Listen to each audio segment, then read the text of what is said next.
حرمت والا شہر مکہ اللہ رب العزت اور رسول اللہ صلی اللہ علیہ وسلم کو سب شہروں سے زیادہ محبوب ہے۔ مسلمانوں کا قبلہ ہے، ان کی دلی محبت کا مرکز ہے، حج کا مرکز بھی ہے، مسلمانوں کی باہمی ملاقات اور تعلقات کی منزل ہے۔ روز ازل ہی سے اللہ تعالیٰ نے اس کی تعظیم کے پیش نظر اسے حرم قرار دیا، یعنی حرمت والا گھر۔ پھر اس میں کعبہ ہے۔ کعبہ روئے زمین پر اللہ تعالیٰ کی عبادت کے لیے بنایا جانے والا سب سے پہلا گھر ہے۔ اس قدیم ترین گھر ہی کی وجہ سے اس علاقے کو حرم کا درجہ ملا۔ صرف اسی کو نہیں، اس کی ہر چیز کو امن و امان حاصل ہے، یہاں تک کہ درختوں کے پتوں اور دوسری خضرا نباتات کو بھی کاٹا نہیں جا سکتا۔ یہاں کے پرندوں اور جانوروں کو ڈرا کر بھگایا نہیں جا سکتا۔ اس جگہ کا ثواب دوسرے مقامات سے کئی گنا افضل ہے۔ یہاں کی ایک نماز 1,00,000 نمازوں کے برابر ہے۔ شہر مکہ کو یہ عظمت، حرمت اور امان سب کچھ کعبے کی برکت سے عطا ہوا ہے۔ اب ہم حجر اسود کے بارے میں بیان کرتے ہیں۔ بہت سی احادیث سے حجر اسود کی فضیلت ثابت ہوتی ہے، نیز اس بات کی بھی رغبت دلائی گئی ہے کہ دوران طواف اسے بوسہ دیا جائے یا ہاتھ لگایا جائے۔ حجر اسود کی فضیلت کے لیے یہ بات کافی ہے کہ نبی اکرم صلی اللہ علیہ وسلم کا دست مبارک اور مبارک ہونٹ اس پر لگے ہیں۔ بخاری اور مسلم میں مذکور ہے کہ سیدنا عمر بن خطاب رضی اللہ عنہ نے حجر اسود کو بوسہ دیا اور فرمایا، مجھے یقین ہے کہ تو ایک پتھر ہے جو نقصان دے سکتا ہے نہ نفع، اور اگر میں نے رسول اللہ صلی اللہ علیہ وسلم کو تجھے بوسہ دیتے نہ دیکھا ہوتا تو کبھی تجھے بوسہ نہ دیتا۔ جامع ترمذی میں ابن عباس رضی اللہ عنہما سے روایت ہے کہ رسول اللہ صلی اللہ علیہ وسلم نے فرمایا، حجر اسود جنت سے جب نازل ہوا تھا تو دودھ سے زیادہ سفید تھا، لیکن بنی آدم کی خطاؤں نے اسے سیاہ کر دیا۔ اسی طرح ترمذی میں ابن عباس رضی اللہ عنہما ہی سے روایت ہے کہ رسول اللہ صلی اللہ علیہ وسلم نے فرمایا، اللہ کی قسم، اللہ قیامت کے دن حجر اسود کو اس حال میں لائے گا کہ اس کی 2 آنکھیں ہوں گی جن سے دیکھے گا، اور زبان ہوگی جس سے بولے گا۔ جس شخص نے دنیا میں اس کو ایمان کی حالت میں بوسہ دیا ہوگا یا ہاتھ لگایا ہوگا، یہ اس کے حق میں گواہی دے گا۔ مسند احمد اور صحیح ابن خزیمہ کی حدیث ہے، سیدنا عبداللہ بن عمرو بن عاص رضی اللہ عنہما نے اپنے کانوں پر ہاتھ رکھ کر 3 بار فرمایا، میں اللہ کی قسم کھاتا ہوں، میں نے رسول اللہ صلی اللہ علیہ وسلم کو فرماتے سنا ہے، حجر اسود اور مقام ابراہیم جنت کے 2 چمکدار پتھر تھے، لیکن اللہ تعالیٰ نے ان کا نور ختم کر دیا۔ اگر اللہ تعالیٰ ان کا نور ختم نہ فرماتا تو یہ زمین اور آسمان کے درمیان یا مشرق و مغرب کے درمیان پوری دنیا کو روشن کر دیتے۔ سیدنا ابراہیم علیہ السلام نے کعبہ بنایا، مگر ایک پتھر کی جگہ باقی تھی۔ اسماعیل علیہ السلام کوئی پتھر تلاش کرنے لگے تو ابراہیم علیہ السلام نے فرمایا، جیسا پتھر میں تجھے بتاتا ہوں اس قسم کا پتھر لانا۔ چنانچہ اسماعیل علیہ السلام پتھر تلاش کرنے چلے گئے۔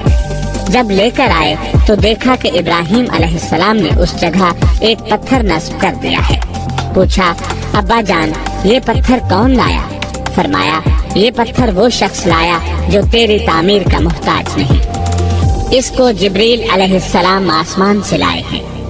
سیدنا عبداللہ بن عمر رضی اللہ عنہما نے حجر اسود کو چھوا، پھر اپنے ہاتھ کو بوسہ دیا اور فرمایا، جب سے میں نے رسول اللہ صلی اللہ علیہ وسلم کو اسے بوسہ دیتے ہوئے دیکھا ہے، اس وقت سے میں نے اسے بوسہ دینا نہیں چھوڑا۔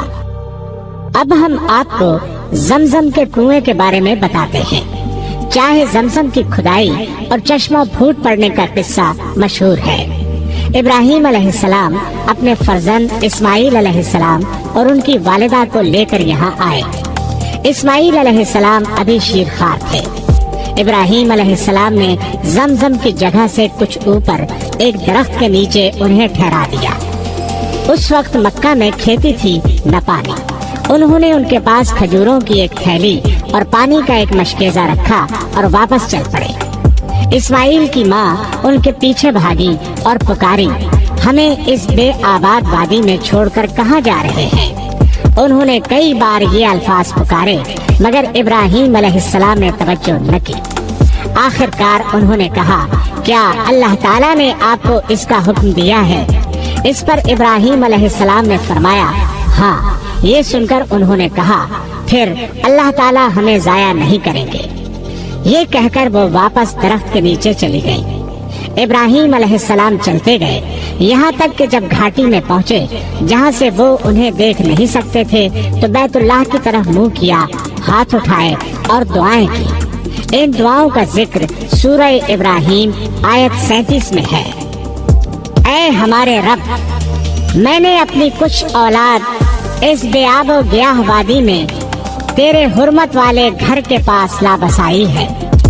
ऐ अल्लाह, ये इसलिए कि वो नमाज कायम रखे। बस तू कुछ लोगों के दिलों को इनकी तरफ माइल कर दे और इन्हें फलों की रोजियां इनायत फरमा ताकि ये शुक्रगुजारी करें। इस्माइल अलैहिस्सलाम की वालिदा सुकून से उन्हें दूध पिलाती रहीं और खुद पानी पीती रहीं, यहाँ तक कि पानी खत्म हो गया और बच्चा प्यास से बिलखने लगा। वो बेबसी से इसे बिलखता देखती रही। आखिर रह न सकी तो उठ भागी। करीब तरीन पहाड़ी सफा थी। इस पर चढ़कर इधर उधर देखा, शायद कोई नजर आ जाए, लेकिन कोई नजर न आया तो नीचे उतरी। हमवार जमीन तक पहुंची तो कमीज का किनारा हाथ में पकड़कर एक मुसीबत ज़दा इंसान की तरह भागती हुई मरवा पहाड़ी तक आई। इस पर चढ़कर भी इधर उधर देखा मगर कोई नजर न आया। 7 मर्तबा इसी तरह किया। रसूलुल्लाह सल्लल्लाहु अलैहि वसल्लम फरमाते हैं, सही इसी बुनियाद पर शुरू हुई। जब वो आखिरी मर्तबा मरवा पर चढ़ी तो उन्हें एक आवाज सुनाई दी। अपने आप से बोली, चुप। फिर गौर से आवाज को सुनने की कोशिश की, फिर बोली, मैंने तेरी आवाज सुन ली है, अगर कुछ मदद कर सकता है तो कर। अब जो नजर उठी तो एक फरिश्ता जमजम वाली जगह के पास खड़ा नजर आया। फरिश्ते ने जमीन पर अपनी एड़ी या पर मारा और पानी निकल आया। वो भागी भागी आई और अपने हाथों से उस जगह के गिर्द हौज सा बनाने लगी। चुल्लू में पानी ले लेकर मशकेजा भरने लगी।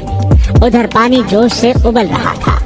बुखारी में है, सैयदना इब्ने अब्बास रज़ियल्लाहु अन्हुमा बयान करते हैं कि नबी अकरम सल्लल्लाहु अलैहि वसल्लम ने फरमाया, अगर सैयदा हाजरा अलैहिस्सलाम ने जमजम के पानी को इसी तरह रहने दिया होता और चुल्लू भरकर मशकेजे में न डालती तो जमजम एक कुएं की बजाय जारी चश्मा बन जाता।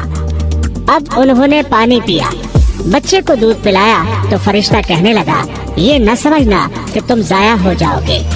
ये सामने अल्लाह का घर है। इस घर को ये बच्चा और इसके वालिद नए सिरे से बनाएंगे। अल्लाह अपने दोस्तों को जाया नहीं करते।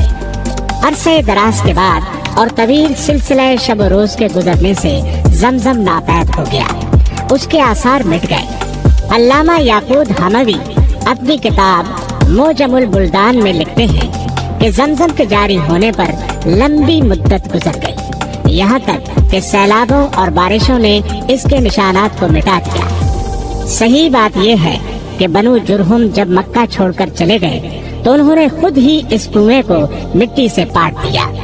फिर अरसे दराज तक जमजम नापैद रहा। किसी को इसकी जगह तक का पता न था। यहाँ तक कि सरदार अब्दुल मुत्तलिब को हाजियों को पानी पिलाने और खाना खिलाने के ओहदे मिले। तब उन्होंने ख्वाब में देखा कि उनसे कहा गया, तैबा खोदो। पूछा, तैबा क्या है? अगले दिन फिर ख्वाब में कहा गया, बर्रा खोदो। बर्रा का मतलब है बहुत ज्यादा नफा बख्श। उन्होंने पूछा, बर्रा क्या है? तीसरे दिन फिर ख्वाब में देखा, इस मर्तबा कहा गया मजनूना खोदो। मजनूना का मतलब है बुख्ल से काम लेना, क्योंकि बेईमान लोगों को इससे फायदा पहुंचाने में बुख्ल ही से काम लिया गया है। पूछा गया मजनूना क्या है? इस पर कहा गया जमजम खोदो। उन्होंने पूछा जमजम क्या है? कहा गया खोदो, इससे तुम्हें और तुम्हारी औलाद को इज्जत हासिल होगी। ये कभी सूखेगा न इसका पानी कम होगा, गोया क़यामत तक जारी रहेगा। हाजियों को पिलाया जाएगा। फिर इशारे में बताया गया कि जहाँ जानवर ज़बह होते हैं वहाँ से खोदो। दूसरे दिन सरदार अब्दुल मुत्तलिब उठे, अपने बेटे हारिस को साथ लिया, कुदाल और कस्सी लेकर वहाँ पहुँचे। उन दिनों हारिस के अलावा उनका कोई बेटा नहीं था। ये 3 दिन तक खोदते रहे। आखिर कुएं के आसार नजर आए। खुशी के मारे नारे तकबीर बुलंद किया और फरमाया, ये है इस्माइल का कुआं। अब कुरैश कहने लगे, हमें भी इस सादत में शरीक करो। इस पर आपने फरमाया, मैं तुम लोगों को इसमें शरीक नहीं करूंगा। ये मेरी खुसूसी फजीलत है। जिसे चाहो फैसल मान लो, उसी से फैसला करवा लेते हैं। उन्होंने बनी साद की काहिना का नाम लिया। फिर सब उसकी तरफ चल पड़े। रास्ते में इस कदर प्यास लगी कि मरने के करीब पहुंच गए। सरदार अब्दुल मुत्तलिब कहने लगे, इस तरह चुपचाप बैठे रहना तो निकम्मापन है। क्यों न इधर उधर पानी तलाश करें, अल्लाह ताला जरूर हमें पानी अता करेंगे। चुनाचे वो चले। सरदार अब्दुल मुत्तलिब भी अपनी ऊँटनी पर सवार हुए। जब ऊँटनी उठी तो उसके पाँव के नीचे से मीठे पानी का चश्मा फूट पड़ा। सरदार अब्दुल मुत्तलिब और दूसरे लोगों ने खुशी से नारा बुलंद किया और सबने सैर होकर पानी पिया। फिर वो सरदार अब्दुल मुत्तलिब से बोले, अल्लाह ताला ने ये चश्मा जारी करके आपके हक में फैसला दे दिया है। अल्लाह की कसम, हम आपसे इस मामले में कभी झगड़ा नहीं करेंगे। फिर वो वापस आ गए और जमजम खोदने में कोई रुकावट न बने। जमजम के बहुत से नाम हैं। नाम ज्यादा होना भी अजमत की दलील होती है। कहा गया है कि अरबों के नजदीक जमजमा कसरत और इज्तिमा को कहते हैं। चूँकि ये पानी बहुत ज्यादा है, इसलिए इसका नाम जमजम रखा गया है। बाज़ मुहक्किकीन का ख्याल है कि चूँकि सैयदा हाजरा ने इस चश्मे के इर्द गिर्द एक मुंडेर सी बना दी थी ताकि पानी इधर उधर न फैले। अगर वो ऐसा न करती तो पानी जमीन पर फैल जाता और हर चीज को भर देता। तो उस मुंडेर की वजह से इसको जमजम कहा गया है। जमजम के अलावा इसके चंद नाम शब्बा, बर्रा, तैबा, बुशरा, औना, साफिया, शराबुल अबरार और मजनूना है। इनके अलावा भी कुछ नाम है। अब जमजम के पानी की फजीलत का बयान हो जाए। बहुत सी अहादीस और आसार में इसकी फजीलत आई है। इसकी फजीलत इससे भी साबित होती है कि जिब्रील अलैहिस्सलाम ने रसूलुल्लाह सल्लल्लाहु अलैहि वसल्लम के शक़्क़े सद्र के मौके पर, यानी जब आपका सीना मुबारक चाक किया गया और दिल मुबारक निकाला गया, तो उसको जमजम के पानी से धोया था। अगर कोई और पानी इससे अफजल होता तो आपके दिल को जरूर उससे धोया जाता। सही बुखारी में अबू ज़र ग़िफ़ारी रज़ी अल्लाहु अन्हु से रिवायत है कि रसूलुल्लाह सल्लल्लाहु अलैहि वसल्लम ने फरमाया, मैं मक्का मुकर्रमा में सोया हुआ था कि मेरे घर की छत फाड़ दी गई और जिब्रील अलैहिस्सलाम उतरे। उन्होंने मेरा सीना खोला, फिर इसको जमजम के पानी से धोया। फिर सोने का एक थाल लाए, वो हिकमत और ईमान से भरा हुआ था। उन्होंने इन दोनों से मेरा सीना भर दिया, फिर सीना इसी तरह बंद कर दिया। फिर मेरा हाथ पकड़कर मुझे आसमानों की तरफ ले चढ़े। इसी तरह सही मुस्लिम में है, सैयदना अनस रज़ी अल्लाहु अन्हु फरमाते हैं, बचपन में अल्लाह के रसूल दूसरे बच्चों के साथ खेल रहे थे कि जिब्रील अलैहिस्सलाम आए, आपको पकड़ा और जमीन पर लेटा दिया। आपका दिल निकाला, उसको चीरा और उसमें से एक टुकड़ा निकाल कर फेंक दिया और फरमाया, ये आप में शैतान का हिस्सा था। फिर दिल मुबारक को जमजम के पानी से धोया और इसको बंद करके उसकी जगह पर रख दिया। बच्चे भागते हुए आपकी रज़ाई वालिदा के पास गए और कहा, मोहम्मद को कत्ल कर दिया गया। घर वाले भागे, आपको देखा तो आपका रंग उड़ा हुआ था। अनस रज़ी अल्लाहु अन्हु फरमाते हैं کہ میں آپ کے سینہ مبارک میں سلائی کے نشانات دیکھا کرتا تھا۔ زمزم کے پانی کی فضیلت کے بارے میں ابن عباس رضی اللہ عنہما سے روایت ہے کہ رسول اللہ صلی اللہ علیہ وسلم نے فرمایا، روئے زمین پر سب سے افضل پانی زمزم ہے، یہ خوراک بھی ہے اور بیماری سے شفا بھی۔ اور روئے زمین پر بدترین پانی حضرموت کے ویران علاقے وادی برہوت کا پانی ہے، اس میں ٹڈی کی ٹانگ کے برابر کیڑے پائے جاتے ہیں۔ یہ پانی صبح کو تو جوش مارتا ہے مگر شام کو نمی تک نہیں ہوتی۔ مجاہد فرماتے ہیں، میں نے ابن عباس رضی اللہ عنہما کو کبھی ایسا کرتے نہیں دیکھا کہ لوگوں کو کھانا تو کھلائیں مگر زمزم نہ پلائیں۔ نیز جب بھی ان کے پاس کوئی مہمان آتا وہ اسے زمزم کا تحفہ ضرور دیتے۔ زمزم کے پانی سے وضو کرنا مستحب ہے۔ ارواء الغلیل میں جابر رضی اللہ عنہ سے روایت ہے کہ نبی کریم صلی اللہ علیہ وسلم نے آب زمزم کا ایک ڈول منگوایا، اس سے پیا اور باقی پانی سے وضو کیا۔ مسند احمد کی روایت کے الفاظ یہ ہیں، نبی کریم صلی اللہ علیہ وسلم نے طواف کے 3 چکروں میں حجر اسود تک رمل کیا اور 2 رکعتیں پڑھی، پھر حجر اسود کی طرف لوٹ آئے، پھر زمزم کی طرف گئے اور اس سے پانی پیا، سر پر بھی ڈالا۔ صحیح احادیث سے ثابت ہے کہ آب زمزم میں شفا ہے، اور یہ بات ہر دور کے واقعات سے بھی متواتر ثابت ہے کہ اللہ تعالیٰ نے آب زمزم کے ذریعے ایسے مریضوں کو شفا بخشی جو علم طب کی روح سے لا علاج تھے اور ڈاکٹر حضرات ان کی زندگیوں سے مایوس ہو چکے تھے۔ ابن عباس رضی اللہ عنہما سے روایت ہے کہ رسول اللہ صلی اللہ علیہ وسلم نے فرمایا، روئے زمین پر بہترین پانی آب زمزم ہے، یہ خوراک بھی ہے اور بیماری سے شفا بھی۔ اس لیے جو شخص شفا کی نیت سے پیے گا اللہ تعالیٰ اسے اپنے فضل سے شفا عطا فرمائیں گے۔ مسند احمد میں مذکور ہے، ابو حمزہ کہتے ہیں، میں ابن عباس رضی اللہ عنہما کے پاس سائلین کی ترتیب لگایا کرتا تھا۔ چند دن نہ گیا، انہوں نے پوچھا، اتنے دن کیوں نہیں آئے؟ میں نے عرض کیا، مجھے بخار تھا۔ انہوں نے فرمایا، رسول اللہ صلی اللہ علیہ وسلم کا فرمان ہے، بخار جہنم کا جوش ہے، اس لیے اس کو زمزم کے پانی سے ٹھنڈا کر لیا کرو۔ قیس بن قرقم کہتے ہیں، میں نے ابن عباس رضی اللہ عنہما سے گزارش کی، جناب مجھے زمزم کے بارے میں کچھ بتائیں۔ انہوں نے فرمایا، نہ یہ ختم ہو سکتا ہے نہ کم، خوراک کی جگہ بھی کفایت کرتا ہے اور بیماری سے شفا بھی دیتا ہے اور ہر معلوم پانی سے بہتر ہے۔ سیدنا ابو ذر غفاری رضی اللہ عنہ نے پورا 1 ماہ صرف آب زمزم پر گزارا۔ ان کے پیٹ میں آب زمزم کے سوا کوئی چیز داخل نہیں ہوئی تھی، اس کے باوجود ان کے جگر پر بھوک سے کوئی کمزوری ظاہر نہ ہوئی۔ ابو ذر غفاری رضی اللہ عنہ نے خود بیان کیا ہے، جب میں مسلمان ہوا تو میں نے گزارش کی، اے اللہ کے رسول صلی اللہ علیہ وسلم، میں 30 دن سے یہاں رہ رہا ہوں۔ آپ نے پوچھا، کہاں کھاتا پیتا رہا؟ میں نے عرض کیا، اللہ کے رسول، آب زمزم کے سوا کوئی خوراک نہیں تھی، پھر بھی میں اتنا موٹا ہو گیا کہ پیٹ پر بل پڑنے لگے اور مجھے ذرہ بھر کمزوری محسوس نہیں ہوئی۔ آپ صلی اللہ علیہ وسلم نے فرمایا، یہ بابرکت پانی ہے، خوراک کی جگہ بھی کفایت کرتا ہے۔ ابن عباس رضی اللہ عنہما کا زمزم کے بارے میں فرمان ہے، ہم آب زمزم کو شباع کہتے تھے، یعنی سیر کر دینے والا۔ یہ فقر کے خلاف بہترین مددگار ہے۔ لیجیے اب ہم آپ کو ملتزم کے بارے میں بتاتے ہیں۔ حجر اسود اور کعبے کے دروازے کی درمیانی جگہ کو ملتزم کہا جاتا ہے۔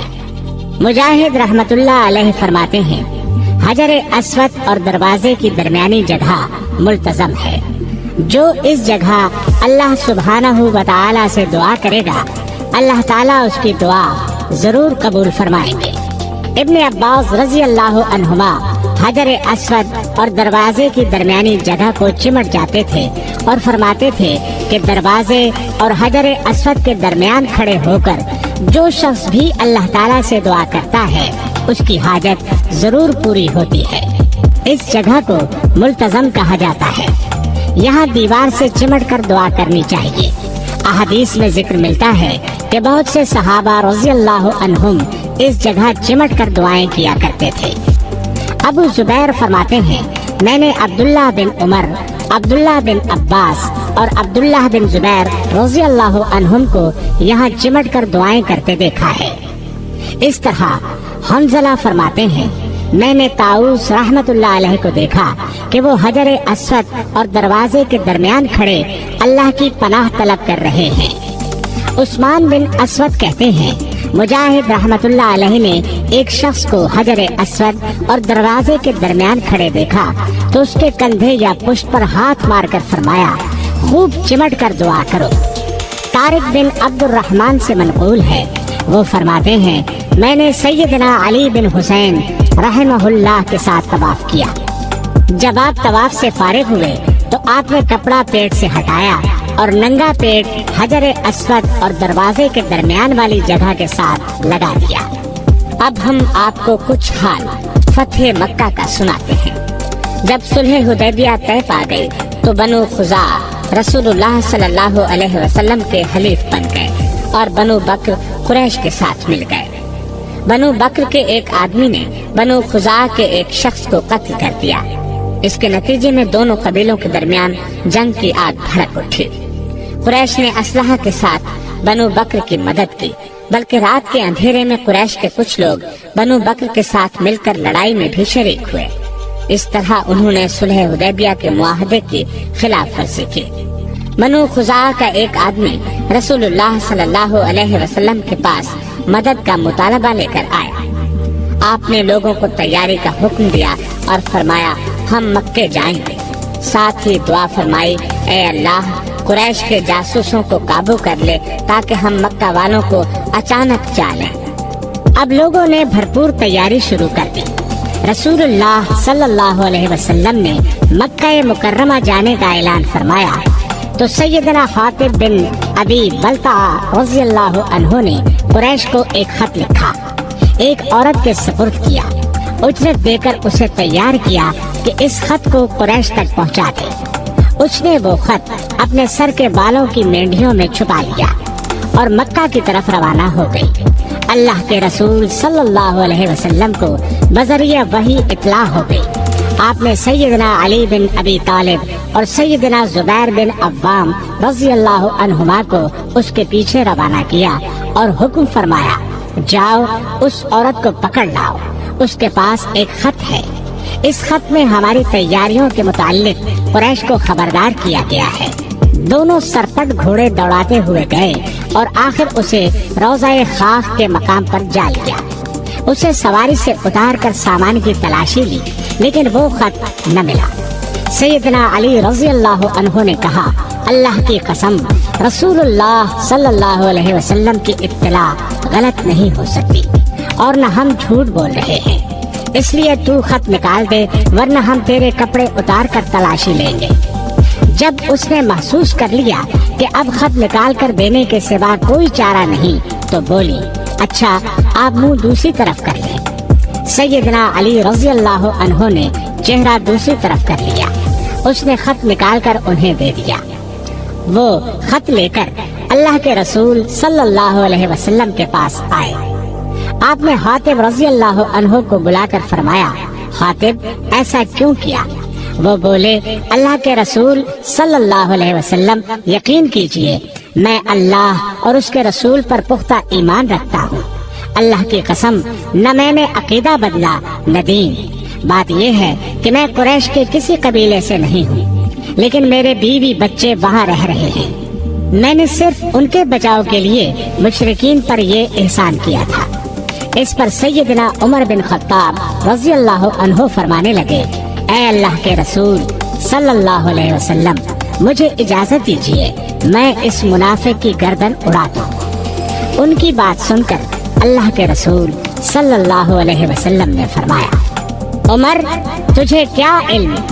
उम्मीद है अल्लाह ताला ने बदरियों से कह दिया है, जो जी में आए करो, मैं तुम्हें मुआफ कर चुका हूँ।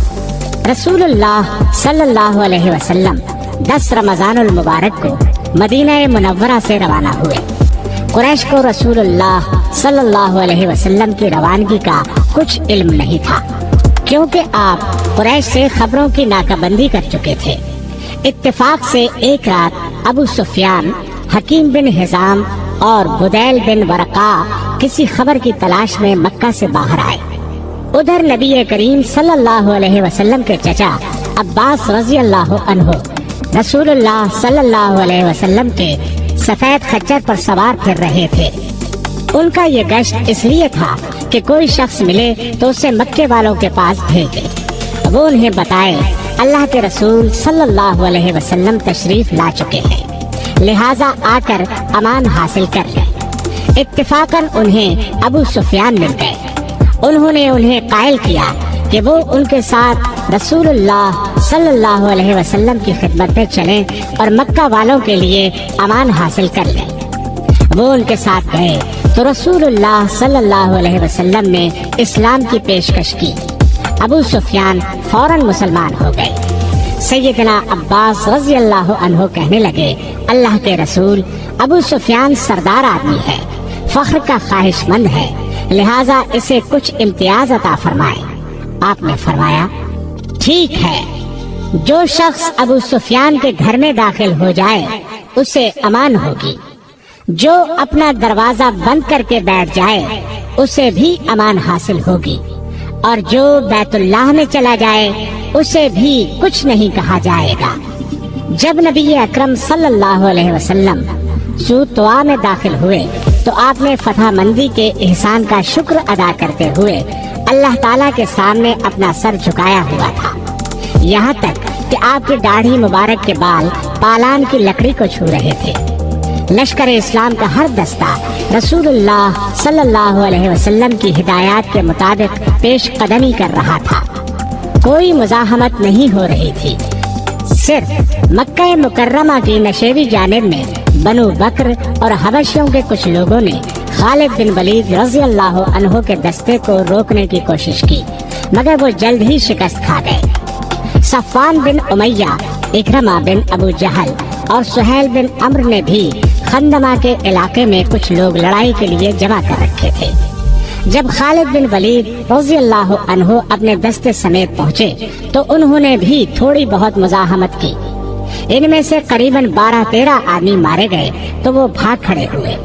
रसूलुल्लाह सल्लल्लाहु अलैहि वसल्लम ने दस्तों के अमीर मुकर्रर फरमाते हुए उन्हें ताकीद फरमाई थी कि मक्का मुकर्रमा में दाखिल होते वक्त किसी को कत्ल न करें, सिवाय इस सूरत के कि कोई उनसे लड़ाई लड़े। अलबत्ता आपने चंद अशखास का नाम लेकर उनके कत्ल का हुक्म दिया था। उनके बारे में आपने फरमाया था, चाहे वो काबे के पर्दों के पीछे क्यों न छुपे हों, उन्हें कत्ल कर दिया जाए। उनके नाम ये थे, अब्दुल्लाह बिन साद बिन अबी सरह, अब्दुल्लाह बिन खत्ल और उसकी 2 गाने वाली लौंडियां, हुवैरिस बिन नुकैज, मिक़यास बिन सुबाबा, इकरमा बिन अबी जहल और बनु अब्दुल मुत्तलिब की एक लौंडी सारा। इनमें से सिर्फ अब्दुल्लाह बिन खत्ल, मिक़यास बिन सुबाबा और इब्ने खत्ल की एक लौंडी कत्ल किए गए।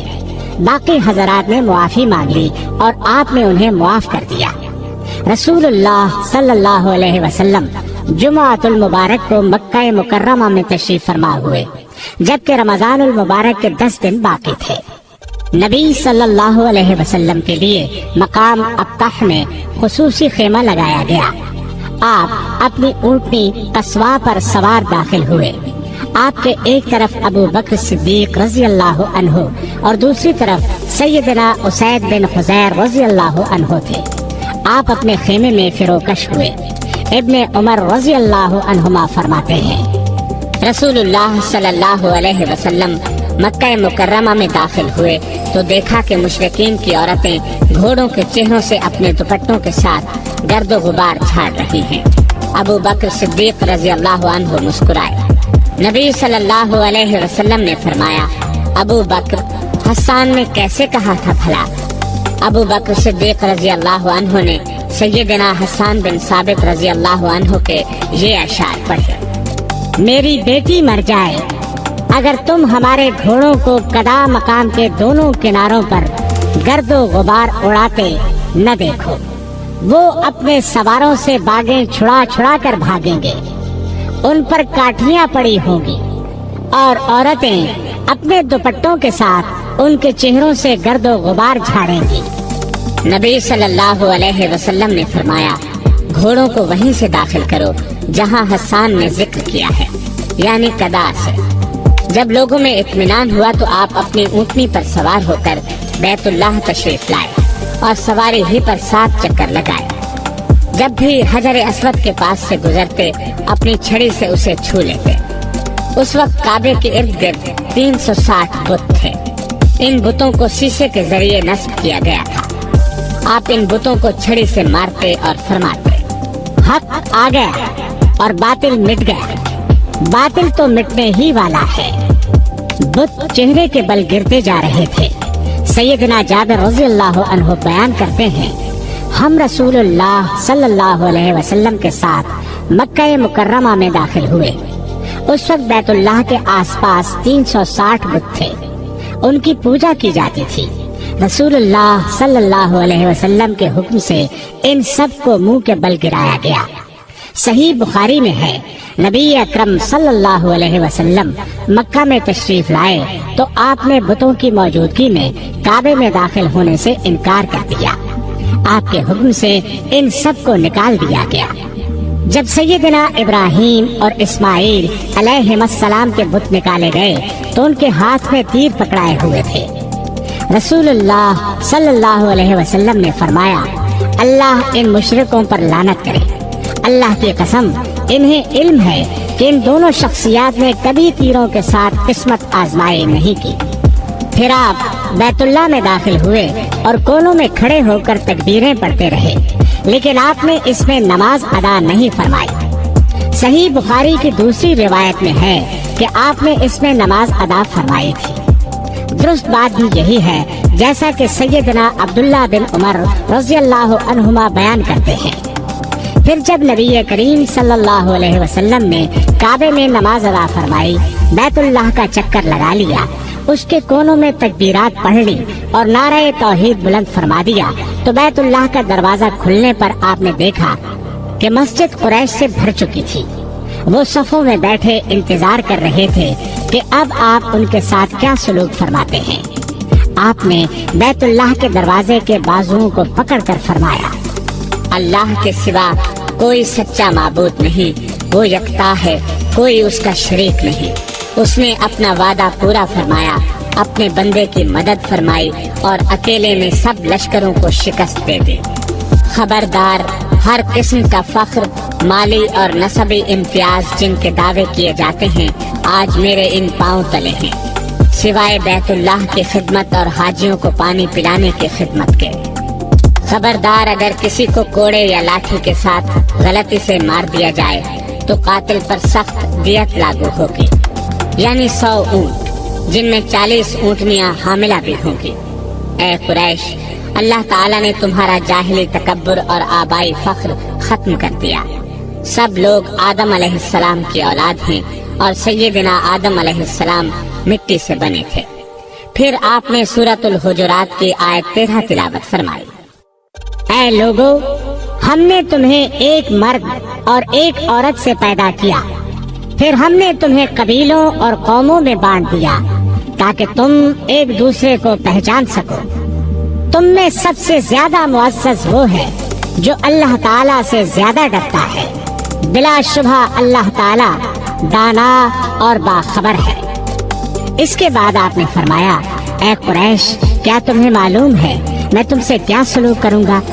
इस पर वो सब के सब बोल उठे, यकीनन आप अच्छा सलूक करेंगे, क्योंकि आप शरीफ भाई हैं और शरीफ भाई के बेटे हैं। जवाब में आपने फरमाया, मैं तुम्हें वही अल्फाज कहता हूँ जो यूसुफ अलैहिस्सलाम ने अपने भाइयों से फरमाए थे, आज तुम्हें कोई मलामत न होगी, जाओ तुम सब आजाद हो।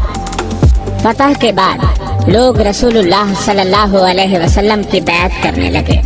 आप एक मकाम करने मसअला पर बैठ गए। छोटे बड़े सब आपके हाथ पर बैत कर रहे थे।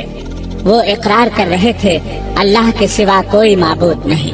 नबी करीम सल्लल्लाहु अलैहि वसल्लम مردوں کی بیعت سے فارغ ہوئے تو عورتوں کی باری آئی۔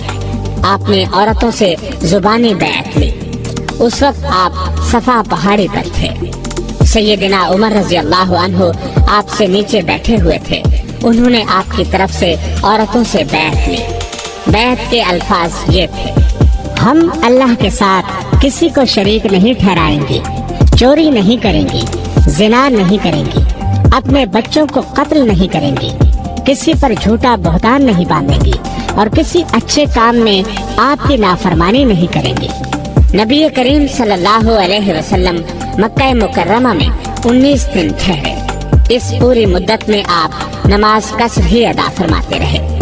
جس جگہ آپ کا خیمہ نصب تھا اس جگہ کا نام شیب ابی طالب تھا۔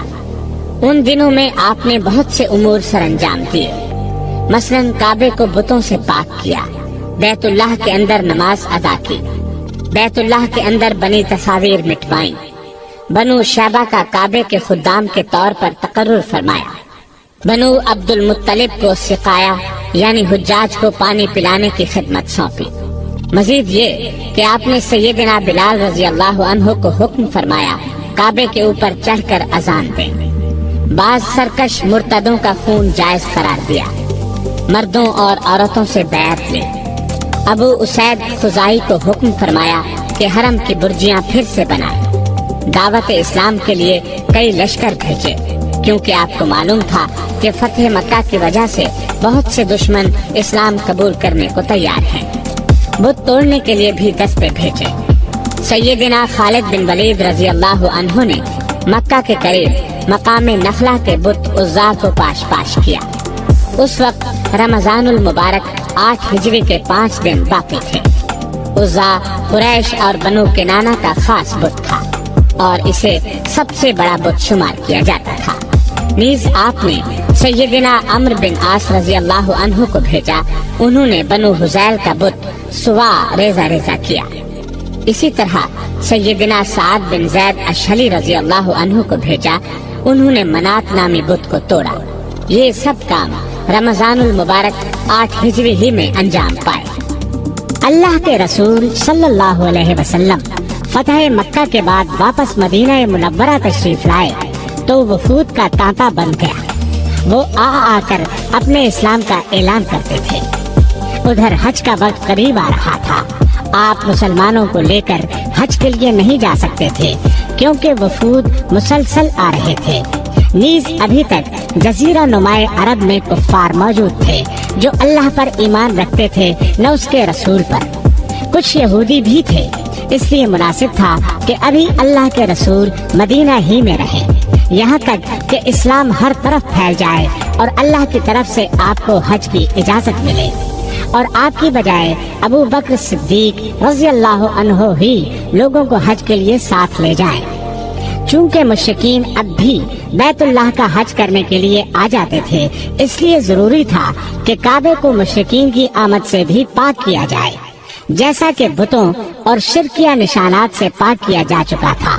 ذوالقعدہ 9 ہجری کے آخر میں ابو بکر صدیق رضی اللہ عنہ رسول اللہ صلی اللہ علیہ وسلم کے حکم سے امیر حج بن کر روانہ ہوئے۔ آپ کے ساتھ نبی اکرم صلی اللہ علیہ وسلم کی طرف سے 20 اونٹ قربانی کے لیے بھیجے گئے تھے، جبکہ خود ان کے 50 اونٹ تھے۔ اس سفر میں 300 مدنی صحابہ بھی آپ کے ساتھ تھے۔ جب آپ ذوالحلیفہ، جسے آج کل آبار علی کہا جاتا ہے اور یہ مدینہ سے قریباً 11 کلومیٹر دور ہے، پہنچے تو رسول اللہ صلی اللہ علیہ وسلم نے سیدنا علی بن ابی طالب رضی اللہ عنہ کو بھیجا۔ انہیں حکم دیا کہ مشرکین کے سامنے سورہ برات یعنی سورہ توبہ کی تلاوت کریں۔ اس سورہ کی آیت 28 میں اللہ تعالیٰ فرماتے ہیں: اے ایمان والو، مشرک پلید ہیں، اس سال کے بعد وہ مسجد حرام کے قریب بھی نہ آئے، اور اگر تمہیں ڈر ہو کہ اس پابندی سے تم فقیر ہو جاؤ گے تو یقین رکھو بہت جلد اللہ تعالیٰ تمہیں اپنے فضل سے مالدار کر دے گا اگر اللہ کی مرضی ہوئی۔ یقیناً اللہ تعالیٰ علم و حکمت والا ہے۔ اللہ تعالیٰ نے مومنوں کو جو دین اور جسم کے لحاظ سے پاک ہیں حکم دیا کہ ان مشرکوں کو جو دینی لحاظ سے پلید ہیں مسجد حرام سے نکال دیں، اور اس کے بعد وہ کبھی اس کے قریب بھی نہ پھٹکے۔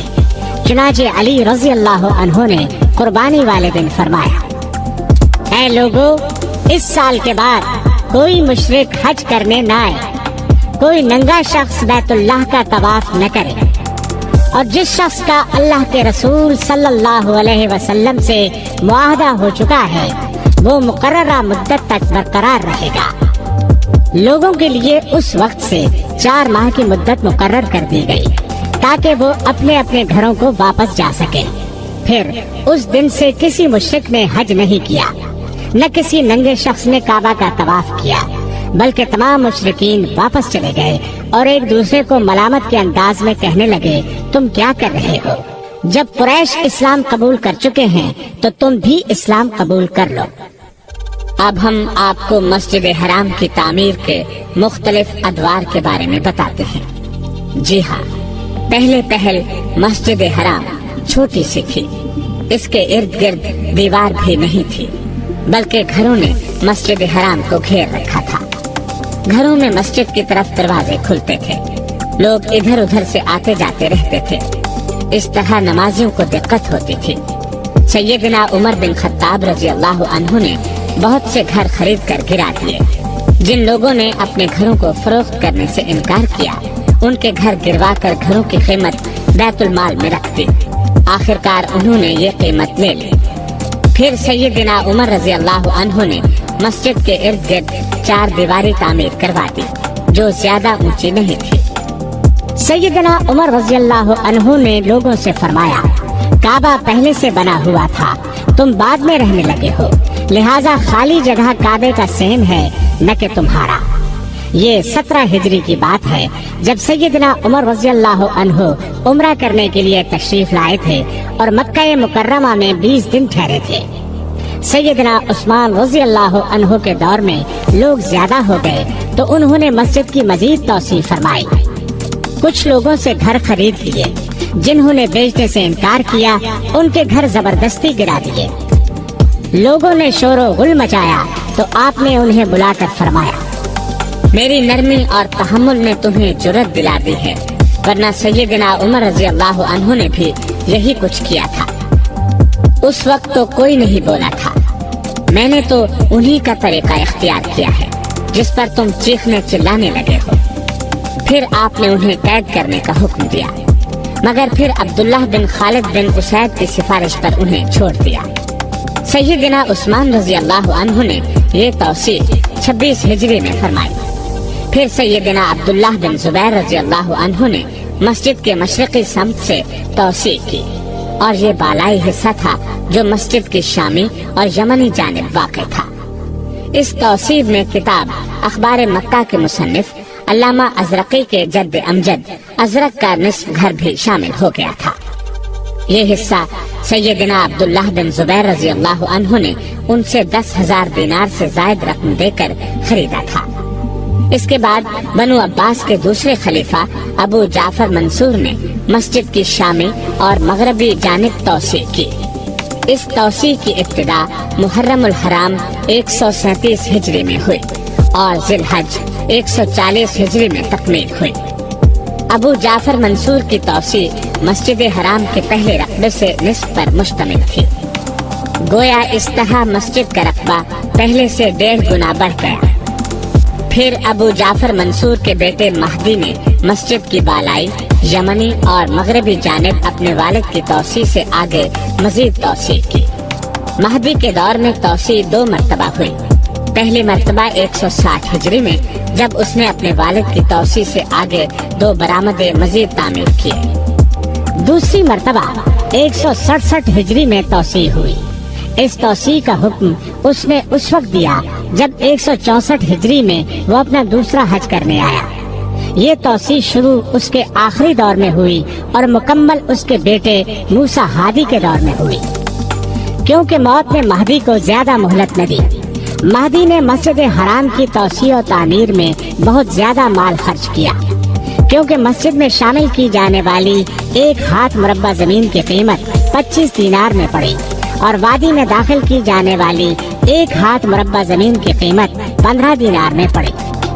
जबकि संगमरमर के सुतून शाम और बाज दीगर ममालिक से जद्दा की बंदरगाह तक पहुँचे, जिनको बाद में छकड़ों पर लाद कर मक्का मुकर्रमा तक लाया गया। इसकी तौसीह को उन उमूर में शुमार किया जाता है जिन पर बे इंतहा अखराजात हुए। इसके बाद दारुल नदवा में तौसीह हुई। इसके मुंतजिम ने खलीफा मुअतज़िद अब्बासी के वजीर उबैदुल्लाह बिन सुलेमान बिन वहब को रग़बत दिलाई कि बाकी मांदा दारुल नदवा को मस्जिद में शामिल किया जाए। इससे नेक नामी होगी, क्योंकि महदी के बाद किसी खलीफा ने मस्जिद हराम में कोई काम नहीं कराया। मुंतजिम ने मक्का मुकर्रमा के काजी मोहम्मद बिन अहमद मकदमी और मक्का मुकर्रमा के अमीर आज बिन हाज से भी दरखास्त की कि वो दारुल नदवा के बारे में ऐसी ही तजवीज खलीफा के सामने पेश करें। ये शख्स मुअतज़िद बिल्लाह का आजाद करदा गुलाम था। उसने भी तजवीज लिख भेजी। जब ये तीनों दरखास्तें मुअतज़िद के पास पहुंची तो उसने हुक्म दिया दारुल नदवा को मस्जिद की शक्ल देकर बड़ी मस्जिद से मिला दिया जाए। इस मकसद के लिए उसने बड़ी रकम मुख्तस की। दारुल नदवा की पुरानी इमारत गिराकर सारा मलबा निकाल दिया गया। फिर असल बुनियाद पर मस्जिद बना दी गई। इसमें सुतून, मेहराब और बरामदे बनाए गए। उनकी छत लकड़ी की डाली गई। इस पर सोने की पालिश और कशीदाकारी की गई। फिर बड़ी मस्जिद की दीवार में 12 दरवाजे बनाए गए। इनके अलावा इस इमारत में 3 दरवाजे और रखे गए जो इर्द गिर्द की सड़कों पर खुलते थे। मीनार भी तामीर किया गया।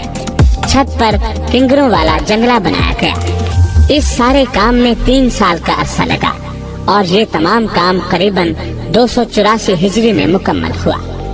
अब्बासी खलीफा मुक़्तदिर बिल्लाह के दौर में 306 हिजरी में बाब इब्राहिम का इजाफा हुआ। ये दरवाजा मस्जिद की मगरबी जानिब था। ये दरअसल एक खुला सहन था जो बाबुल खयातीन और बाब बनी जुमह के दरमियान वाक़ था। इसको मस्जिद हराम में शामिल कर दिया गया और दोनों दरवाजों की जगह एक बड़ा दरवाजा बना दिया गया जिसको बाब इब्राहिम कहा जाने लगा। अब्बासी खुलफा ने इसके बाद मस्जिद हराम की तामीर और तौसीह का तो कोई काम नहीं किया, अलबत्ता मरम्मत और इस्लाह का काम सुल्तान सलीम के दौर 979 हिजरी तक जारी रहा। मिस्र के बादशाह बरकूक के दौर 802 हिजरी में मस्जिद हराम में आग लग गई। सुल्तान बरकूक ने इमारत दोबारा तामीर कराई। इस पर पहले की तरह सागवान की लकड़ी की छत जलवाई। फिर कई बार इसकी मरम्मत भी कराई गई, लेकिन आहिस्ता आहिस्ता इसमें कमजोरी आती गई और इसमें टूट फूट का अमल होता रहा।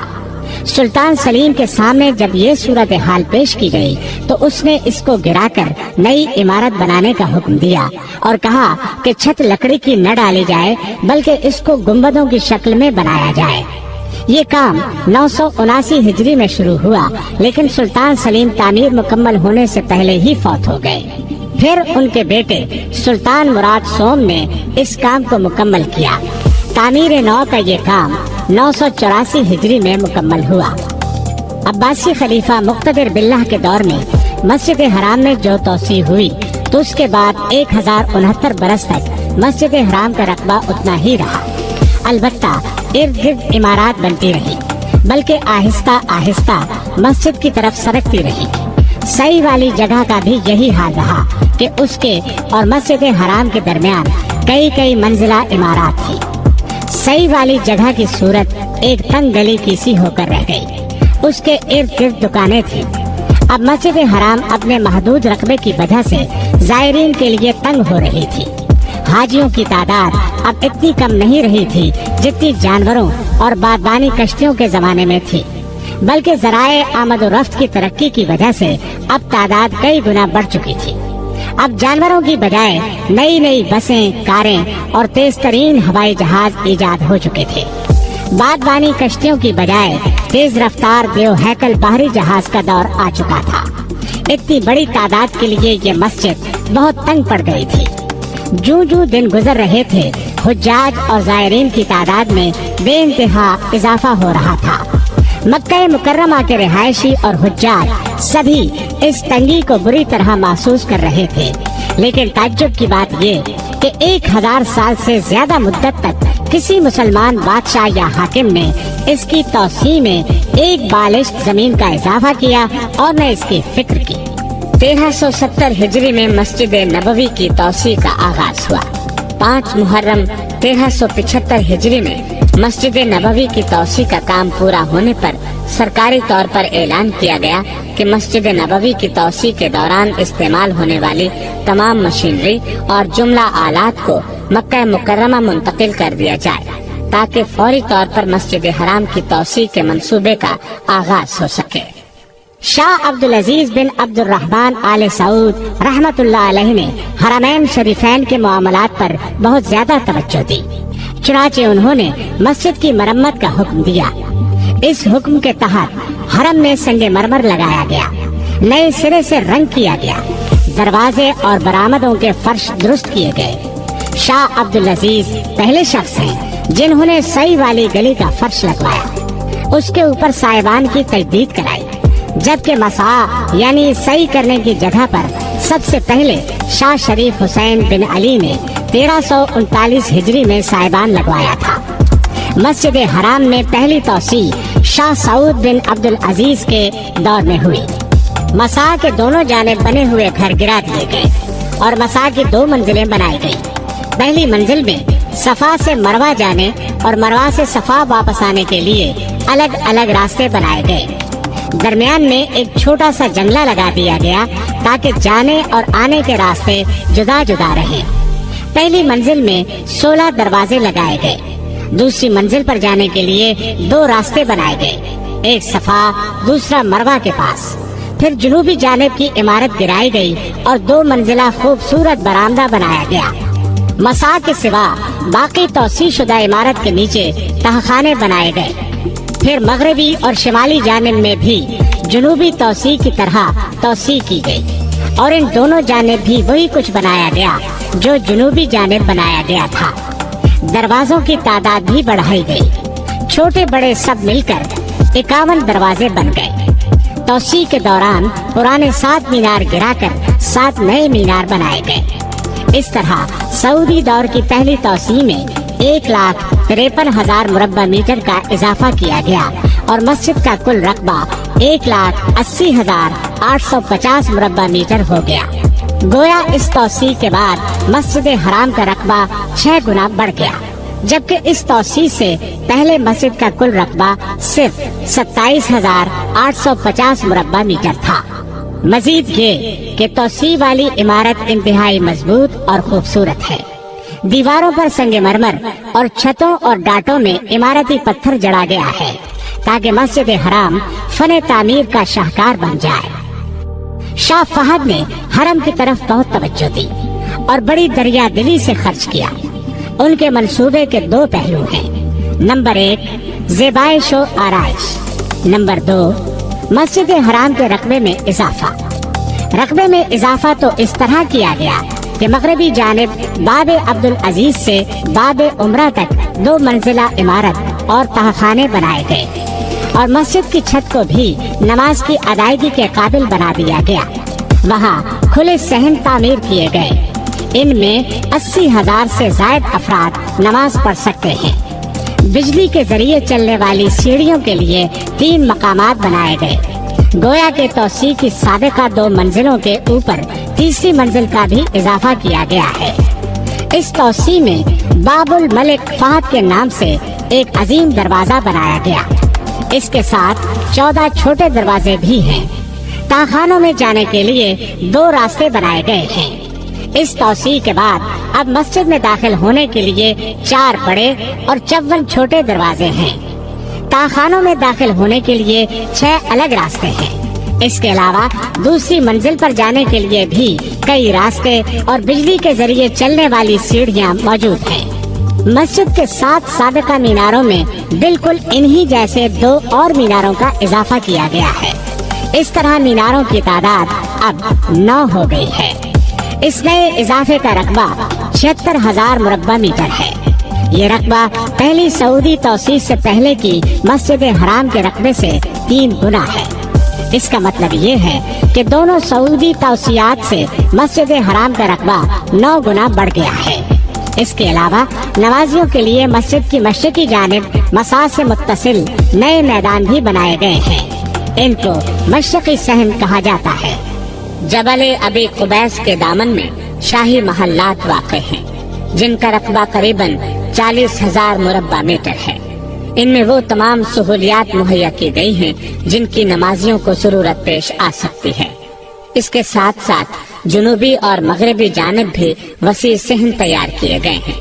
ان میں سفید سنگ مرمر کا فرش لگایا گیا ہے تاکہ جب نمازی زیادہ ہوں تو یہاں بھی لوگ نماز ادا کر سکیں۔ حج کے دنوں میں خاص طور پر یہاں نمازیں ادا کی جاتی ہیں۔ حرم کی توسیع اور آرائش و زیبائش یقیناً اپنی جگہ ایک انتہائی اہم کام ہے، لیکن تمام نمازیوں کو ایک امام کے پیچھے اکٹھا کرنا اس سے کہیں بڑھ کر اہمیت کا حامل ہے۔ واقعہ یہ ہے کہ ایک امام کے پیچھے اکٹھے نماز ادا کرنے سے پہلے حرم میں مختلف مکتبہ ہائے فکر کے ائمہ کی الگ الگ جائے نماز ہوتی تھی۔ امام مالک رحمت اللہ علیہ کے پیروکار ایک جگہ نماز ادا کرتے تھے تو امام شافعی رحمت اللہ علیہ کے پیروکار دوسری جگہ۔ اسی طرح امام احمد بن حنبل رحمت اللہ علیہ کے معتقدین کا مصلی جدا مقام پر تھا، اور امام ابو حنیفہ رحمت اللہ علیہ کے پیروکار الگ جگہ پر نماز ادا کیا کرتے تھے۔ ان میں سے ہر مقام پر الگ امام نماز پڑھایا کرتا تھا۔ اذان تو ایک ہی ہوتی تھی، جبکہ نماز الگ الگ 4 مقامات پر مختلف اوقات میں ادا کی جاتی تھی۔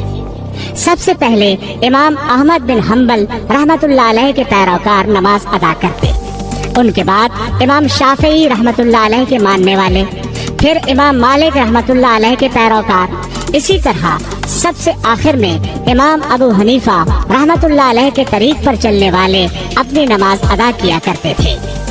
ہر مصلی کا الگ امام مقرر کرنے کی بدعت عثمانیوں نے شروع کی تھی، جو شاہ عبدالعزیز بن عبد الرحمن آل سعود کی آمد تک جاری رہی۔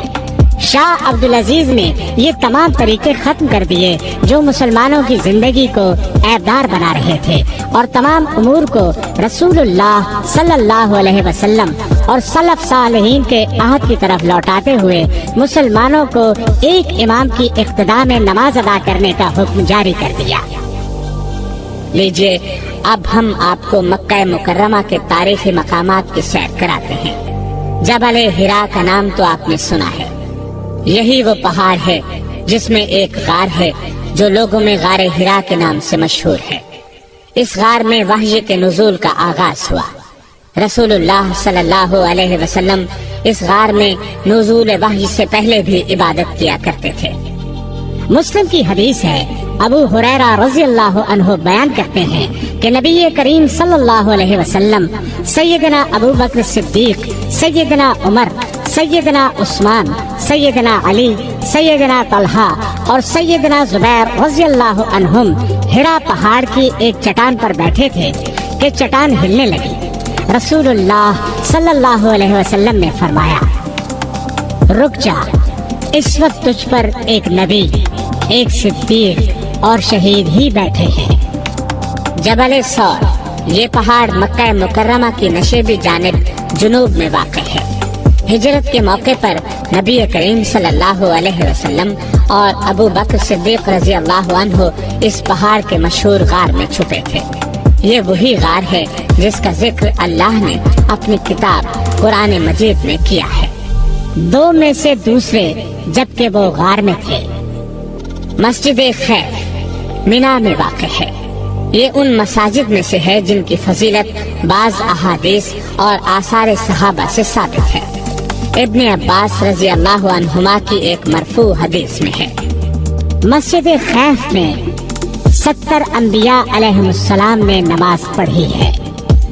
حجۃ الوداع کے موقع پر نبی کریم صلی اللہ علیہ وسلم نے بھی اس میں نمازیں ادا کی۔ صحابہ کرام رضی اللہ عنہم اس مسجد کی فضیلت کے قائل تھے اور اس کا ذکر خیر کرتے رہتے تھے۔ نیز مناسک حج کی ادائیگی کے موقع پر اس میں نماز پڑھنے کی طرف رغبت دلاتے تھے۔ مینار، یہ وہ مقام ہے جہاں عرفہ کے دن سورج طلوع ہونے تک اور قربانی کے دن اور بعد والے ایام تشریق میں حاجیوں کو جانے اور ٹھہرنے کا حکم ہے۔ یہاں رات ٹھہرنے کا حکم بھی ہے، اور یہیں حاجی لوگ जमरात को कंकरियां मारते हैं। मीना हज के दिनों में तो बहुत आबाद होता है, बाकी सारा साल खाली रहता है। बहुत कम लोग वहाँ रिहाइश पजीर हैं। मीना की हद वादी मुहस्सिर के किनारे से लेकर उस घाटी तक है जिसके पास मक्का की तरफ वाला आखिरी जमरा है। इसको जमराए अक़बा कहा जाता है। इसी के पास अंसार ने रसूलुल्लाह सल्लल्लाहु अलैहि वसल्लम की बैत की थी।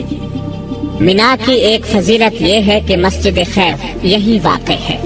नीज़ अल्लाह ताला ने इसी वादी में सैयदना इब्राहिम अलैहिस्सलाम को उनके बेटे के फिदिये के तौर पर मेंढा अता फरमाया था। अरफा को अराफात भी कहा जाता है। यहाँ ठहरना हाजियों के लिए फर्ज है। जो अराफात में वकूफ न कर सके उसका हज नहीं होता, क्योंकि रसूलुल्लाह सल्लल्लाहु अलैहि वसल्लम ने फरमाया, अल हज अरफा, हज वकूफ़े अरफा का नाम है। जो शख्स वकूफ़े अरफा न कर सके उसे जानवर कुर्बान करना होगा और आइंदा साल हज भी करना होगा। यौम अरफा की फजीलत बहुत सी अहादीस में आई है। सही मुस्लिम में है, रसूलुल्लाह सल्लल्लाहु अलैहि वसल्लम ने फरमाया, किसी भी दिन अल्लाह ताला इतने अफराद आज से आजाद नहीं करता जितने अरफा के दिन आजाद करता है। इस दिन अल्लाह ताला हाजियों के करीब होता है, फिर उनकी वजह से फरिश्तों के साथ इजहार फख्र करता है और पूछता है, इनका मकसद क्या है। रसूलुल्लाह सल्लल्लाहु अलैहि वसल्लम ने फरमाया, किसी भी दिन शैतान इतना छोटा, जलील, हकीर और नाराज नहीं होता जितना अरफा के दिन, क्योंकि इस दिन अल्लाह की रहमत कसरत से नाजिल होती है और अल्लाह ताला बड़े बड़े गुनाह माफ फरमाते हैं। मुज़दलिफा वो मकाम है जहां अराफात से वापसी पर हाजियों को जाने और रात ठहरने का हुक्म दिया गया है। ये अरफा और वादी मुहस्सिर के दो तंग पहाड़ी रास्तों का दरमियानी इलाका है। अरफा के इस तंग रास्ते को मुज़ीक कहा जाता है। बहुत से उलमा ने मुज़दलिफा की यही हदबंदी की है। मुज़दलिफा में रात गुजारना वाजिब है। रात न गुजारने की सूरत में एक जानवर ज़बह करना होगा और मुस्तहब ये है कि आदमी रसूलुल्लाह सल्लल्लाहु अलैहि वसल्लम की इक्तिदा करते हुए सुबह तक वहीं ठहरे, फिर नमाज के बाद रोशनी फैल जाने तक ठहरा रहे। इसके बाद सूरज तुलू होने से पहले ही मिना की तरफ चल दे। वादी मुहस्सिर ये वो जगह है जहाँ तेजी के साथ गुजर जाना जरूरी है। ये मिना और मुज़दलिफा के दरमियान एक वादी है। ये मिना में शामिल है, न मुज़दलिफा में। इसको वादी मुहल्लल भी कहा जाता है, क्योंकि हज के दौरान जब लोग यहाँ से गुजरते हैं तो तकबीरें पढ़ते हुए तेजी से गुजर जाते हैं। इस मकाम पर यही अमल पसंदीदा है। आप सल्लल्लाहु अलैहि वसल्लम भी यहाँ से तेजी से गुजरे थे और फरमाया था, ये शैतानों का ठिकाना है। वादी मुहस्सब हाजी के लिए मुस्तहब है कि वो मिना से वापसी पर यहाँ ठहरे। ये वादी मक्का से मिना के रास्ते पर वाक़ है। रसूलुल्लाह सल्लल्लाहु अलैहि वसल्लम यहाँ ठहरे थे। अबू राफे रजी अल्लाह अन्हु रसूलुल्लाह सल्लल्लाहु अलैहि वसल्लम के सामान वगैरह के निगरान थे। वो फरमाते हैं कि नबी करीम सल्लल्लाहु अलैहि वसल्लम ने मुझे मुहस्सब में ठहरने का हुक्म नहीं दिया था, बल्कि मैंने अपने तौर पर वहाँ आपका खेमा लगा दिया था। आप तशरीफ लाए और वहाँ ठहर गए। सैयदा आयशा रजी अल्लाह अन्हा फरमाती हैं कि नबी करीम सल्लल्लाहु अलैहि वसल्लम यहाँ इसलिए ठहरे थे कि मदीना वापसी के लिए यहाँ ठहरना ज्यादा मुफीद था। अब जो शख्स चाहे यहाँ ठहरे, जो न चाहे न ठहरे। इब्न जुरैज कहते हैं कि मेरे सामने लोग अता रहमतुल्लाह अलैह से पूछ रहे थे कि रसूलुल्लाह सल्लल्लाहु अलैहि वसल्लम उस रात मुहस्सब में सैयदा आयशा रजी अल्लाह अन्हा के इंतजार में ठहरे थे। अता रहमतुल्लाह अलैह ने जवाब दिया, नहीं, ये वैसे ही काफिलों के पड़ाव की जगह है। कोई चाहे तो मुहस्सब में ठहरे, न चाहे तो ना ठहरे। तनईम ये मस्जिद बैतुल्लाह से 7.5 किलोमीटर दूर मदीना रोड पर वाक़ है। सैयदा आयशा रज़ी अल्लाह अन्हा की निस्बत से मस्जिद आयशा के नाम से मशहूर है। क्योंकि ये उस जगह वाक़ है जहाँ सैयदा आयशा रज़ी अल्लाह अन्हा उम्रा के इहराम के लिए तशरीफ ले गई थी। ये मस्जिद मक्का मुकर्रमा के तारीखी मकामात में शुमार होती है। इस्लामी तर्ज तामीर की इंतहाई खूबसूरत मस्जिद है। मस्जिद जिराना ताइफ और मक्के के दरमियान एक कुएं का नाम है। नबी सल्लल्लाहु अलैहि वसल्लम हुनैन से वापसी पर इस मकाम पर ठहरे थे। रात के वक्त यहाँ से एहराम बांधकर उम्रा फरमाया था। इस मकाम पर एक मस्जिद बनाई गई जो मस्जिद जिराना के नाम से मशहूर है। मस्जिद जिन, ये मस्जिद हजून के किनारे वाक़ है। ऐन उस जगह बनाई गई है जहाँ रसूलुल्लाह सल्लल्लाहु अलैहि वसल्लम ने सैयदना अब्दुल्लाह बिन मसूद रज़ी अल्लाह अन्हु के बैठने के लिए खत खींचा था। नबी करीम सल्लल्लाहु अलैहि वसल्लम को अल्लाह ताला की तरफ से हुक्म मिला था कि आप जिनों को कुरान सुनाएं। आपने अपने साथ अब्दुल्लाह बिन मसूद रज़ी अल्लाह अन्हु को लिया और चल पड़े, यहाँ तक कि आप हजून में शेब अबी दुब के पास पहुँचे। यहाँ आपने अब्दुल्लाह बिन मसूद रज़ी अल्लाह अन्हु के लिए एक खत खींचा था कि वो इस जगह से आगे न आए। फिर आप जिन्नों को कुरान सुनाने के लिए आगे चले गए। उधर जिन उनकी तरफ आने की कोशिश करते थे, लेकिन वो उस खत को उबूर न कर पाते थे। फिर रसूलुल्लाह सल्लल्लाहु अलैहि वसल्लम की तरफ चले जाते थे। रात के पिछले पहर आप तशरीफ लाए। इस मकाम पर ये मस्जिद बनाई गई। इसके साथ ही तारीख मक्का का तज़किरा अपने इख्तिताम को पहुंचा और तमाम तारीफें अल्लाह ही के लिए है।